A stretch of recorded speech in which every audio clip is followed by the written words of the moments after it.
But here is what informed sources in the security community have been saying, often in the language of academic papers and technical briefings that never make it into mainstream coverage. Hackers are aggressively targeting biometric authentication systems because these systems have become the new vaults for our most valuable digital identities. The motivation has shifted. Attackers are not just trying to bypass a single login, they are aiming to steal the unchangeable, permanent keys to our entire digital and physical lives. The target is not your phone.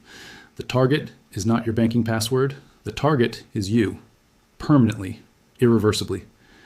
And the access point they are increasingly exploiting is the biometric permission infrastructure built into your operating system, accessed through applications that you installed willingly. Template replay and injection attacks allow hackers to capture and replay stored biometric templates to fool authentication systems. And liveness detection, the check that is supposed to verify a user as a real, present human being, can be bypassed by advanced attackers using silicone fingerprints or AI-generated synthetic media. Liveness detection, the last line of defense between a criminal with a fake fingerprint and access to your bank account.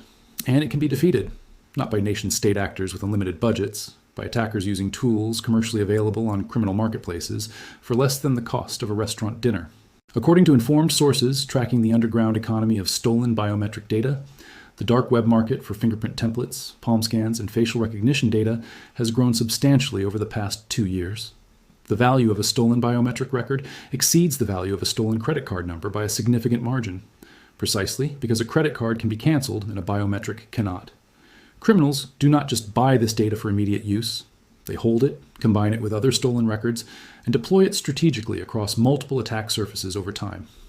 A fingerprint stolen today might not be weaponized for 6 months, 12 months, or 3 years, but it does not expire. It does not become less valuable. It remains a live asset in someone else's portfolio for as long as the world continues to use fingerprint authentication as a security mechanism. The real story, the one that is not being told loudly enough, is that the security model the entire digital world has bet its future on is operating under an assumption that is becoming increasingly false. The assumption is that biometric data is harder to steal than passwords. That assumption was reasonably accurate in 2018. It was partially accurate in 2021. In 2026, the technology has never been more accurate, and yet never been more vulnerable. The accuracy improvements are visible and widely advertised. The vulnerability expansion is quiet, technical, and commercially uncomfortable for the companies that have built their security marketing around fingerprint authentication. Think about what that means for the billions of people who have been told, by their phone manufacturers, by their banks, by their governments, that biometric security is the answer. They were not lied to, exactly, but they were given a partial truth. And a partial truth, when it involves the permanent compromise of something attached to your body, functions in practice very much like a lie. Unlike passwords, compromised biometrics cannot be changed. That permanence raises the stakes, making robust system design and layered security essential. But layered security is not what most consumer applications have deployed. Most consumer applications have deployed convenience, a quick press of a finger, instant access, seamless experience. The friction has been removed. And friction, in security design, is often not an inconvenience, but a protection. When you remove the friction, you also remove certain categories of defense. And those defense gaps are now being mapped, cataloged, and systematically exploited. Here is the practical reality of what needs to happen immediately. First, you need to audit which applications on your device have permission to access your biometric hardware. Not tomorrow. Now, go into your privacy settings. Look at the list of applications that have requested and received access to your fingerprint sensor or facial recognition system. For every application on that list, ask yourself a single question. Does this application actually need biometric access to perform its core function, or did it request that access? Because access is valuable and because you clicked accept without reading the request. Applications that do not have a clear, essential reason to access your biometric hardware should have that permission revoked immediately. Second, understand the difference between how your device handles biometric data locally versus how third-party applications handle it. Well-known brands like Apple, Samsung, and Google take extra steps to protect fingerprint data by storing it in secure areas of the phone that are harder to access. Cheaper or lesser-known brands may not have these protections, which makes it easier for attackers to steal data. The secure enclave architecture used by major manufacturers is meaningfully better than what is available on budget devices. This is not a marketing statement. It is a technical reality with direct consequences for your security. If you are using a low-cost device from an unfamiliar manufacturer, the biometric security you believe you have may be substantially weaker than what you have been led to expect. Third, for any account or system where the consequences of compromise are severe, your primary banking application, your investment accounts, your government identity systems, any platform containing your health records, consider supplementing biometric authentication with an additional factor. Not as a replacement for fingerprint authentication, but as a layer beneath it. A compromised fingerprint is dangerous precisely because it is a single point of failure. Add a second factor, and you convert a single point of failure into a significantly harder multi-vector attack. Fourth, and this is the piece of advice that feels counterintuitive but is grounded in current security research. Be thoughtful about which surfaces you leave your fingerprints on in environments where unauthorized collection is plausible. Public touchscreens, shared kiosks, surfaces and environments where you do not control who has access after you leave. Experts recommend practicing good cybersecurity by being mindful of the content shared online, including avoiding close-up images that include detailed biometric information and being cautious with the use of voice and face recognition software. The physical world is now a data collection surface that feeds the digital attack landscape. Fifth, keep your devices updated. This is advice that sounds so basic that most people dismiss it as background noise. But phone updates are not just about new features. They fix security problems that hackers might use to break into your device. Several of the known vulnerabilities in fingerprint authentication systems, including some of those exploited by brute print class attacks, have been patched in operating system updates that a significant percentage of users had not applied. Running an outdated operating system on a device you use for biometric authentication is not a minor oversight. It is an open door. But here's the thing. Even if you do all of those things perfectly, every permission reviewed, every update applied, every extra factor enabled, you are still not immune to the category of threat that comes from breaches you did not cause and cannot prevent.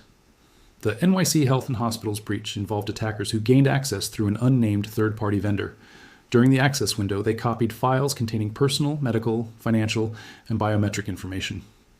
The health system's review of affected data is ongoing. You were not the vulnerability. The vendor was the vulnerability, and you had no knowledge of the vendor's access, no control over the vendor's security practices, and no ability to prevent the breach. Yet 1.8 million people now carry the permanent liability of having their fingerprints in the possession of an unknown criminal actor. That is the structural problem that individual protective measures cannot solve on their own. The question of who is permitted to store your biometric data, under what conditions, with what security requirements, and with what liability when those requirements are not met. That is a policy question, a regulatory question, a legislative question.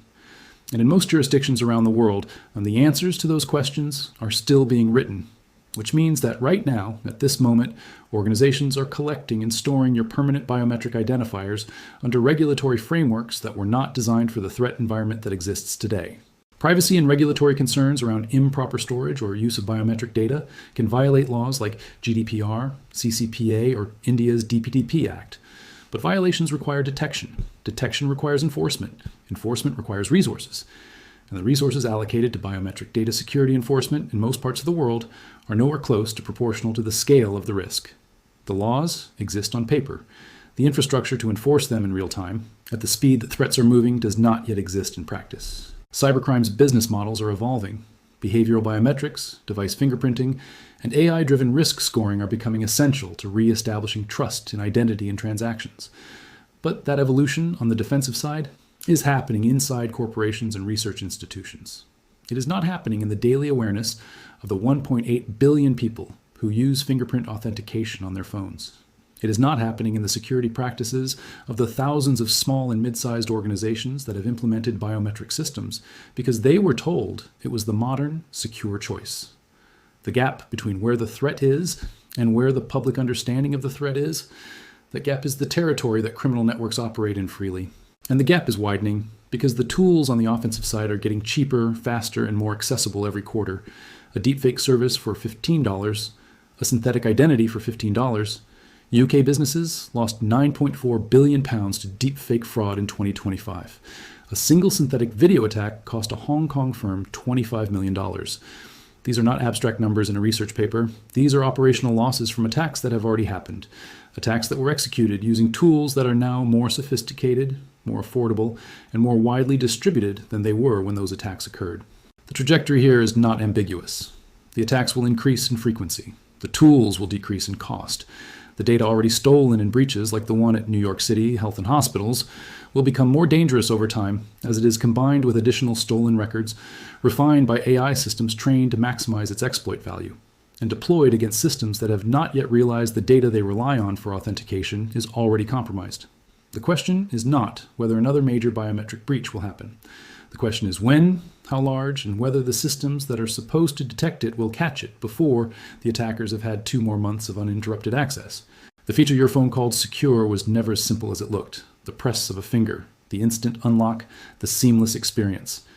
Behind that simplicity was a complex, imperfect, and increasingly contested infrastructure, one that hackers, criminal networks, and in some cases nation-state actors are actively probing for weaknesses. And the weaknesses they are finding are not theoretical, they are operational. They are being exploited. And the data they are collecting from those exploits is permanent.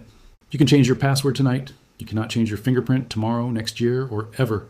That asymmetry is the most important security fact of the digital age, and it is the one that the companies selling you biometric convenience have the strongest financial incentive not to emphasize. So the question that remains, the one that this briefing cannot answer for you, because nobody can answer it yet, is what happens when the systems of the future depend even more heavily on biometric authentication, when more of your life is locked behind the lines of your fingertip, when the centralized databases storing those lines grow larger, when the AI tools targeting those databases grow smarter. What happens when the permanent key to your permanent digital identity has been permanently compromised? And the world keeps building more doors that only that key can open? That question is not hypothetical. For 1.8 million people in New York, it is already the reality they are living in. And unless something fundamental changes in how biometric data is stored, regulated, and protected, it will not be the last group of people to ask it. Something bigger is coming. And the fingerprint scanner on your phone is exactly where it begins. The researchers confirmed this attack vector against multiple versions of Android, versions 10, 11, and 12, and against multiple major password management applications, including 1Password, LastPass, NPass, Keeper, and KeePass2 Android. These are not marginal applications with small user bases. They are the market-leading credential management platforms used by security-conscious individuals precisely because they are supposed to provide protection. And they were leaking credentials through a vulnerability that existed not in their own code, but in the Android infrastructure they were built to interact with. The response from the password manager developers ranged from genuine engagement to defensiveness, depending on the company. 1Password's chief technology officer publicly acknowledged the issue and committed to architectural improvements that would prevent native fields from receiving credentials intended for WebView contexts. Keeper stated that protective measures had been integrated into their autofill logic. LastPass claimed that a warning mechanism was already in place for triggering applications and described efforts to make that warning more informative. Google, for its part, did not classify the vulnerability as critical. It was assigned a mid-tier priority in the bug bounty program, and the fundamental WebView autofill architecture that produces the vulnerability has not been overhauled. Read that carefully. The underlying system design that makes autospill possible is still in place. Now move to the third attack surface, the one that most people dismiss as trivial until they understand exactly what it exposes. The Android clipboard, the simple familiar function that lets you copy text in one place and paste it somewhere else. The function you use dozens of times every day without a second thought. In the context of credential security, the clipboard is not a minor convenience feature. It is an open data conduit, and for a significant portion of Android's operational history, it has been essentially unguarded. The Android developer documentation, the technical reference maintained by Google for the development community, explicitly acknowledges the historical exposure. Every Android version prior to version 10 allowed applications running in the background to freely access the clipboard content of any application running in the foreground. No special permission required. No user notification generated, no audit trail created. A background application checking the clipboard contents could silently read any password, any authentication token, any banking reference code, any private communication that the user had copied at any moment without the user having any indication this was occurring. Android 12 moved toward greater transparency by implementing a notification system that alerts users when an application reads their clipboard. This was a meaningful improvement. But it is an improvement built on the assumption that users are watching for these notifications, understand their significance, and respond to them in real time. That assumption describes a small minority of the Android user population. For everyone else, the notification appears, is not consciously processed, and disappears, while the clipboard read, it was acknowledging has already been completed. The Samsung clipboard security issue that surfaced in late 2025 added a manufacturer-specific dimension to this exposure. Samsung's One UI implementation, the custom Android interface deployed on Galaxy devices that collectively represent one of the largest single manufacturer device populations on the planet, was documented as retaining copied data in persistent clipboard storage rather than clearing it through the standard memory management process. Credentials copied and pasted hours earlier were remaining in accessible storage, creating an extended window of exposure that far exceeded what users would reasonably expect based on their understanding of how copying and pasting works. This is not a problem unique to Samsung. It is a prominent example of how manufacturer-level customization introduces security variables that are invisible to users and outside the scope of Google's direct control. The fourth attack surface operates through the notifications you receive every minute of every day. Android's notification listener system, accessible under Notification Access in the special App Access settings, allows authorized applications to read the full content of all incoming notifications as they are delivered. The legitimate applications for this capability include companion apps for wearable devices, which need to display notifications on a smartwatch or earpiece. It includes certain accessibility applications. It includes a narrow category of productivity tools with genuine reasons to monitor notification content. But the notification listener permission does not distinguish between legitimate and malicious use. An application granted this permission reads every incoming notification with equal access. That means every two-factor authentication code delivered as an SMS notification, every OTP dispatched by a banking application, every verification token sent by an email provider to confirm a login attempt, every one-time code generated by an authenticator application and surfaced as a notification. The second factor of your two-factor authentication, the security layer you added specifically because passwords alone are insufficient, is readable in plain text by any application that holds notification listener permission on your device. Kaspersky's security research team published analysis noting that Android's own development community treats notification listener access as equally dangerous to accessibility services access, a recognition that the notification stream carries credential information of sufficient sensitivity to warrant the same level of concern as direct screen monitoring. Both permissions, in the wrong application's hands, provide everything needed to reconstruct authentication events in detail. Google recognized the risk posed by these permissions in the context of applications distributed outside the official Play Store and introduced in Android 13 a protective framework called restricted settings. The design intent was clear. Applications installed through unofficial channels, side-loaded APK files, third-party app stores, modified application packages would face additional friction before being granted accessibility services or notification listener access. The restriction was implemented at the installation pathway level, flagging apps that bypassed the Play Store's session-based installation method as requiring heightened scrutiny before accessing sensitive permissions. Security researchers studying this protection noted a meaningful limitation almost immediately after its deployment. The restriction evaluates installation method, not application intent. A malicious application packaged to use a compliant installation wrapper, a technical choice that requires minimal additional effort from a threat actor, retains the ability to request these dangerous permissions through the same channels available to legitimate applications. The restricted settings framework reduced friction for the most casual threat actors while doing relatively little to constrain sophisticated adversaries who specifically target the permission architecture. The data confirming that this threat environment is actively operational, not merely theoretical, comes from multiple directions. Malwarebytes. Threat intelligence documented a 151% increase in Android malware volume during the first half of 2025, a figure that security analysts interpreted not as evidence of a temporary spike, but as confirmation of a directional shift in the threat landscape toward Android-specific credential harvesting at scale. The most effective campaigns did not require expensive zero-day exploits. They required convincing applications and an understanding of Android's permission architecture. Both are widely available. Active malware campaigns in 2025, documented by threat researchers, involved applications impersonating Google, Instagram, Snapchat, WhatsApp, and X with sufficient surface credibility to bypass casual inspection. Once installed, these applications pursued credential harvesting through precisely the channels documented above: accessibility services monitoring, clipboard access, notification interception, rather than through technical exploits requiring privileged system access. The attack surface being exploited was not a flaw in Android's security model. It was the security model itself being used as designed by parties who designed their applications to exploit the gap between what permissions appear to enable and what they actually provide. CISA's formal engagement with Android consumer security in 2025 represented an institutional acknowledgement that the threat environment had matured beyond the scope of individual user education campaigns.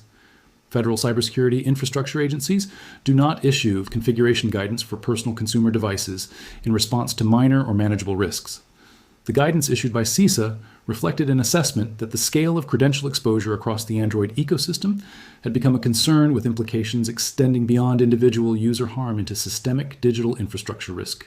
The Android Security Bulletin for February 2025 addressed a vulnerability cataloged as CVE 2024-53114, a flaw in the Linux kernel's USB video driver that had existed since 2008, 17 years.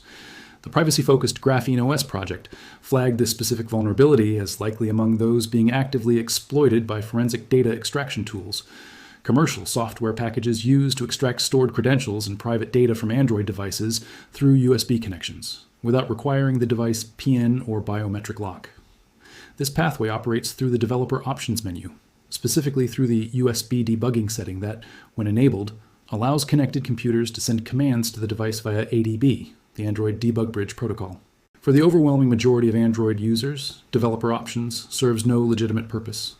It is a technical menu designed for application developers testing software builds on physical hardware. On most devices, it is hidden by default, and it requires a deliberate sequence of taps to unlock. But once unlocked, it does not automatically relock. Users who enable developer options once, for any reason, to enable a gaming performance mode, to allow a technical tool to function, to follow a tutorial they found online, are frequently unaware that developer options remains enabled and that USB debugging may be active. Forensic extraction tools that target USB debugging do not require sophisticated access. They require a USB cable and a device with the setting active. The February 2025 patch addressed CVE 2024-53104.